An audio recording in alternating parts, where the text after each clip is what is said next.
So BrightEdge, we just released our latest research on SGE last week, and we're finding that about 84% of all searches in some key industries include some form of generative AI in the results. It's a lot, but not all yet. It's a considerable amount. What kind of websites are affected the most? Maybe Drew and then Jeri jump in. Yeah, so the most affected would be, so really their true goal is to, exactly what it sounds like, is to provide information to users versus a transactional website. So really Google is able to take those questions that people have, that are, we work with a lot of auto clients. So how often should I get my oil changed? And that's something that, is factual and can easily be pulled from a bunch of different sources across the web to produce to produce results directly on Google. So really, that type of content is what's going to, be most impacted from a traffic standpoint. Jeri? Yeah, so in our research, we found it really does affect a variety of industries. Some of the top ones we saw were healthcare, e-commerce, B2B tech, insurance, education, and that's just to name a few, but really everybody should be paying attention. So what does this mean for website owners or business owners and for marketers? Drew?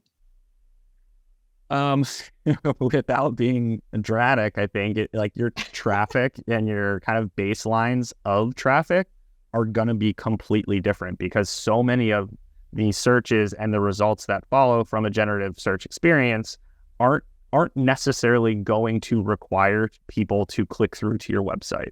So normally, you would, for whatever the search may be, a user would click, get that information, either continue on that website or, leave the internet completely, or go back to Google and try another search, whatever that process is.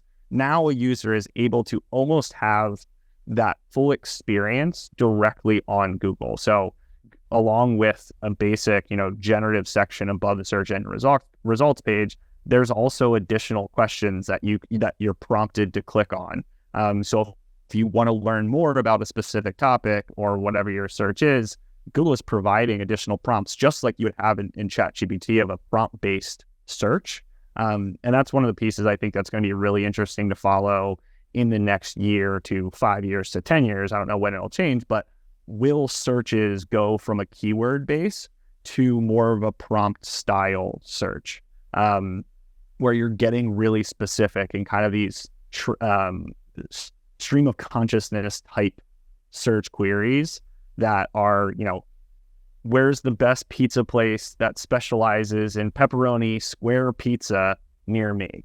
That's not really a search that you would see today, but something like that, it now with a generative search experience, Google is able to understand all of those pieces and provide these very specific results based on your prompt style search. And then if you want to continue looking for, a pizza company with sausage pizza, then, they're able to prompt you to continue looking and continue finding exactly what you want without having to click through to a website.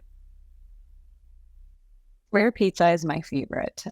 From Buffalo, New York, there's one place that I love. So now I'm going to have to go back home because you reminded me. There you go. Yeah, exactly.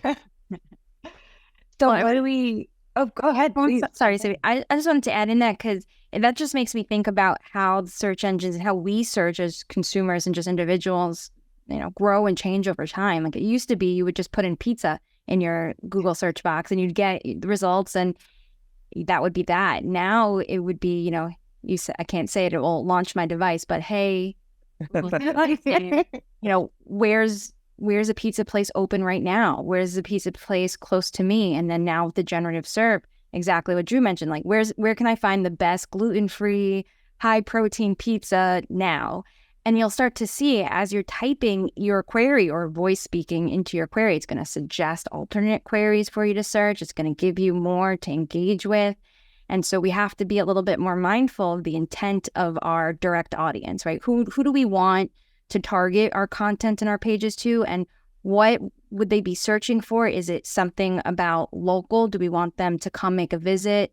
Is it something about, information or some guidance on, financial industry, whatever it might be. But you just have to be a little bit more cognizant of the bigger search landscape. And that's just growing with how Google's trying to meet our search needs as searchers. Yeah. And I think with that, like e-commerce, especially in some of like the tests that I've done just for my personal shopping, before, if you're looking for the best winter golf equipment, I play a lot of golf. I feel like I've mentioned that already. That's always my example.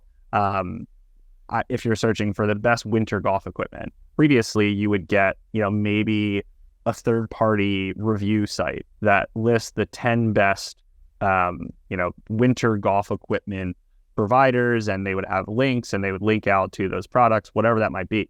Now those results are directly hosted in a generative experience. So it has all of the different best winter products. So how you're merchandising your e-com pages and your specific product pages on your website becomes so much more important, because how do you ensure that your products are kind of showing up for those types of keywords and those types of searches directly in a generative experience?